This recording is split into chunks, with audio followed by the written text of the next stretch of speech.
Guys welcome back to my new blog. तर आज आपल्याला पुन्हा एकदा आपल्या भाऊनं केलेले एमसीडीला रोस्ट. तर रोस्टवर द्यायचंय आपल्याला फुल रिॲक्शन. तर चला लाईक सबस्क्राईब कमेंट करून टाका. चला म्हणजे व्हिडिओ सोडून जाऊ नका, व्हिडिओ शेवटपर्यंत बघा. वेळेस त्याला उगाच आमच्याकडे लय व्हिडिओ आहेत भाई, आम्ही व्हायरल करून टाकले. एखाद्याचं करिअर नाही खायचं आपल्याला. करिअर नाही खायचं, त्याच्या करिअर वरून स्वतःचं करिअर बनवायचं. गाबडे का माझ्यावरती जाळतात का 12 महिन्यांच्या काय बोलायचं यार, हे पॉडकास्ट बी ना आजकाल व्ह्यूज साठी तोडका झालाय. या आणि पीआर करून घेऊन जा, कारण आपण आंडू पांडू नाही भाई. मग तर नमस्कार, राम राम, प्रणाम मित्रांनो. एका मागे एक लाटा चालूच आहे. आबाळे पळणाऱ्यांची आपल्या महाराष्ट्रात काय कमी होणारच नाही. मग ते रील करणारे असो किंवा पॉलिटिशियन्स असो किंवा असे फेकाडचंद रॅपर. गेल्या काही दिवसांपासून या झिपऱ्याचे पॉडकास्टचे व्हिडिओ दिसू राहिले. त्यामध्ये हा एकच बडबडतोय, मी लय मोठा गुंडा आहे, मी जेलला गेलो होतो, असं केलं तसं केलं. आणि ते पॉडकास्ट वाले लगेच तू कसा राहिला आतमध्ये, कसा झोपला, कसं इंटेरियर होतं आतमध्ये. अरे तुम्हाला काही स्टँडर्ड विंडेड आहे का? कोणाला पॉडकास्टला बोलवता? याच्याकडनं काय शिकायचं पोरांनी? गुंडगिरी का हेअर केअर रुटीन?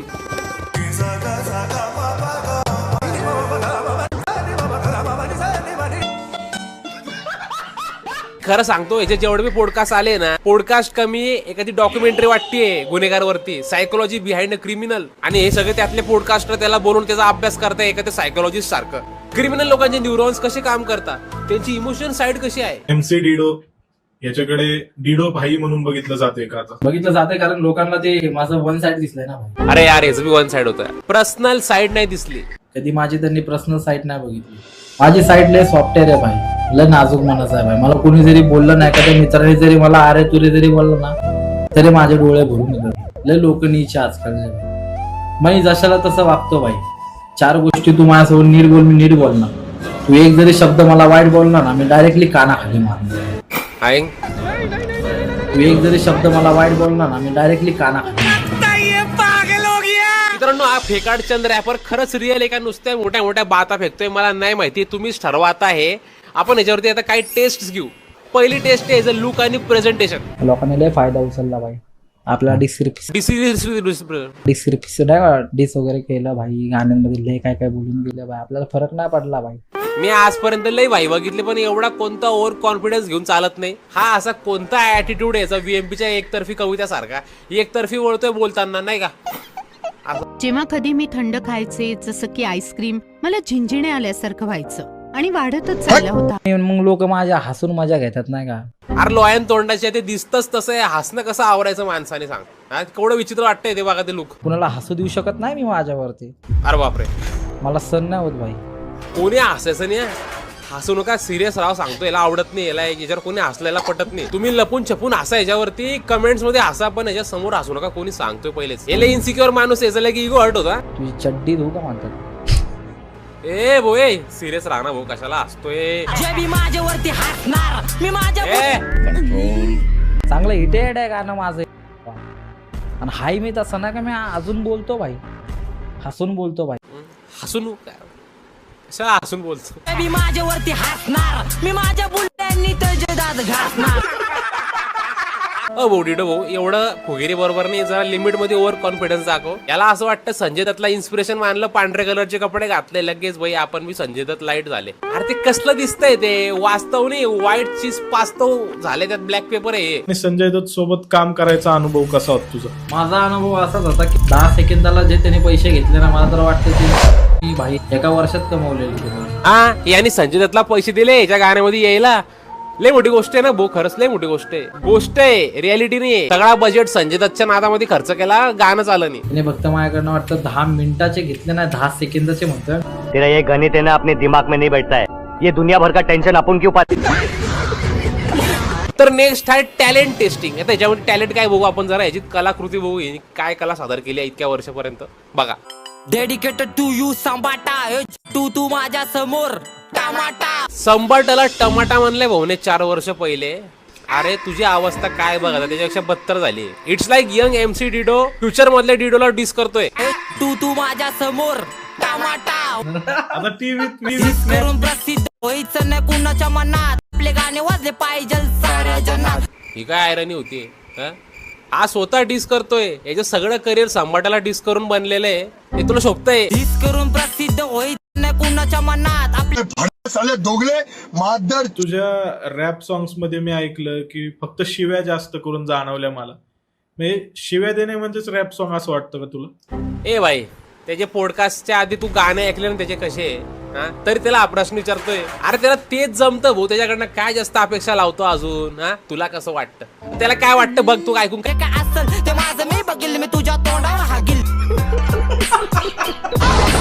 आपल्याला काम करायची गरज नाही, आपण नोकर ठेवतो भाई.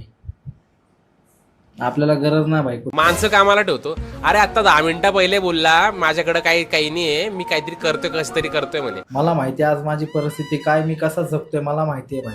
ज्या वेळेस माझ्याकडे चांगला पैसा वगैरे येईल ना, तर मी थोडा डोनेट वगैरे करणार त्या लोक. लय पैसा भाई, लोकांकडे पण लय पैसा ना, आपल्याकडे पण लय पैसा, दाखवायची गरज नाही. कुठं ना कुठं तर मी पैसा कमवायच्या भानगडीत पडलोय आणि मला कमवायचा आहे तो पैसा. भर नाही रे ब्रो, काय विषय ना, आपले बिझनेस वगैरे चांगले जातात सध्या, आपण सेटलमेंट मध्ये एकदम व्यवस्थित. साले दोगले मादर. एखादी चपाती भाकर भाजल्यासारखं दोघीकडून भाजून घेतोय. खरंच प्रश्न पडतो, याला एवढं कसं जमतं? एवढं भारी टॅलेंट याच्याकडं. रॅपिंग शिवाय याला लोकांना येड्यात काढायचं पण जमतं भारी. जो माझा आवाज आहे, मी जिथं राहिलो ना तिथला आवाज आहे. कुठून येतो हा आवाज? कोणता आवाज वगैरे उचलला नाही ने, असा बोलतो तसं की लय मोठा विद्रोह केलाय, लय मोठा आवाज उचललाय.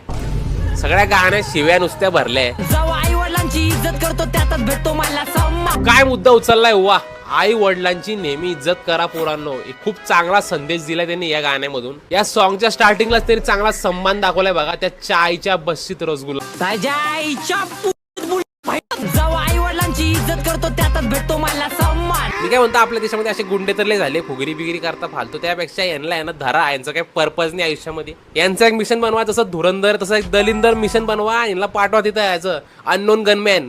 तू मेरी जगह होता तो क्या करता?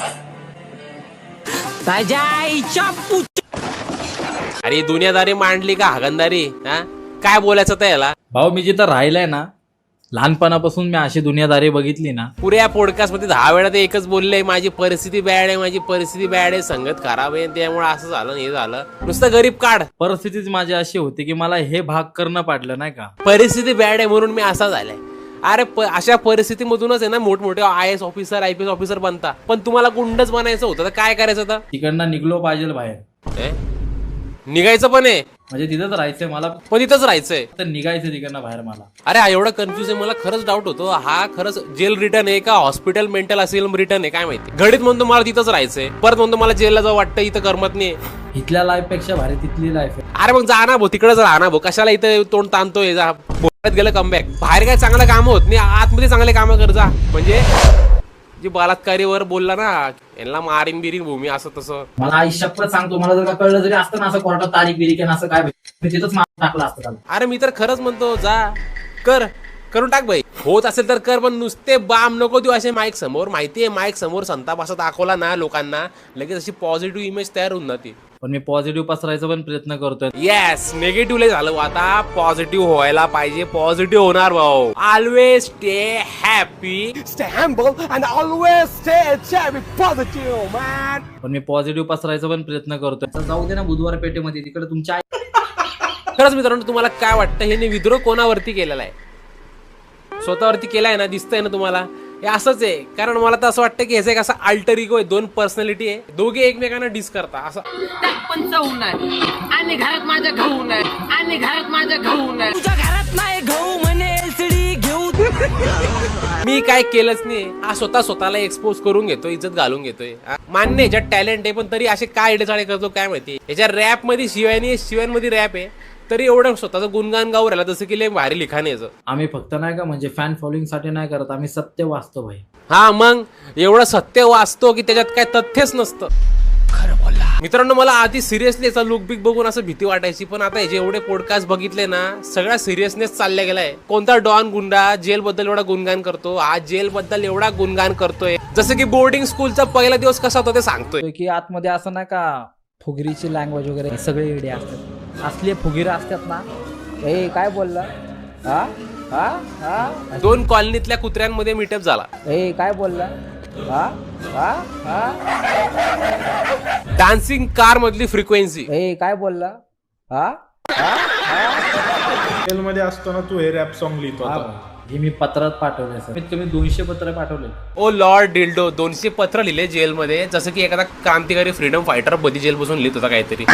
त्या 200 पत्रात असं काय लिहिलं काय होते, ते एफस्टीन फाईल पेक्षा मोठं रहस्य वाटतं मला याच्यात. अरे लय कष्ट केले भावनेमध्ये, त्यामुळे एवढं टॅलेंट आहे ना, असं दाबल्यावरती बाहेर निघतो. जेलमधून आल्यावर भाऊने एवढे खतरनाक गाणे लिहिले. हे प्रेम प्रेम प्रेम प्रेम काय असते भाऊ? प्रेम प्रेम प्रेम प्रेम काय असते बाबा, हे प्रेम प्रेम प्रेम प्रेम काय नसते दादा.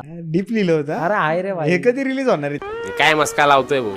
खरंच आवडलं का? मान्य का तुला स्वतःला? या ते शाळेतली पोएम वाटते मला एखादी. ते नर्सरी राईमवाले युट्यूबवर व्हिडिओ असता बघा. हे प्रेम प्रेम प्रेम प्रेम काय असते बाबा, हे प्रेम प्रेम प्रेम प्रेम काय नसते दादा, हे प्रेम प्रेम प्रेम प्रेम काय असते बाबा. भाई माझं गाणं हे माझं स्वतः वैयक्तिक आहे भाई. मी जेलला लिहिलं होतं पत्रामध्ये. तुला ते पत्र दाखवतो, ते पत्र पडलंय बघ तिथं भाई. किती स्वतःला सिद्ध करतोय भाऊ. ते जेल मधलं पत्र भाऊ कुठं कुठं घेऊन फिरतोय, पत्र घेऊन फिरतोय उन्हात तानाचं. काय फायदा आता? त्याचे गाणे मिलियन मध्ये गेले ते माझ, तू काय पत्र घेऊन फिरतोय? त्या पत्रात आता भेळ बनवून खाय. केस धरून वडत आणला भाई तुमच्या फेवरेट रॅपरला. हा भाऊ यांनी संबटाला केस बिस धरून मारलं. अरे त्याला केस कुठं होते भाऊ? हा बस कट कस काय हातामध्ये येईल तुझ्या? मस्त एकदम सिनेरिओ चाललाय वा एकदम. हे पॉडकास्ट वाला आणि हा दोघे मिळून मस्त येड्याची घेताय आपली. घ्या. एक कोणतरी रॅपर आणि तुझी भांडणं झाली होती, मला नाव एक्झॅक्टली आठवत नाही त्या रॅपर. हा भाऊला तर माहितच नाही कोणता रॅपर आहे तो. कोणता रॅपर तो युट्यूब वरती बघितला तुझे भांडण झाले त्यासोबत, नंतर लगे म्हणतो मला स्वतःहून ते गाणं आवडतं. मी इथं याच्या आधी ती गाणं ऐकली. क्या बात आहे भाई. आधी आठवत नव्हतं नाव, आता डायरेक्ट त्याचे गाणे, त्याची गाण्याची वाईफ पण आठवतीये. वाटतं याला बी याचं वार लागलं कन्फ्युजन वाला. हे गाणं ऐकलं, मला आवडलं, मी तुला सांगितलं आवडलं, त्याचं गाणं पोरगा मला खवळला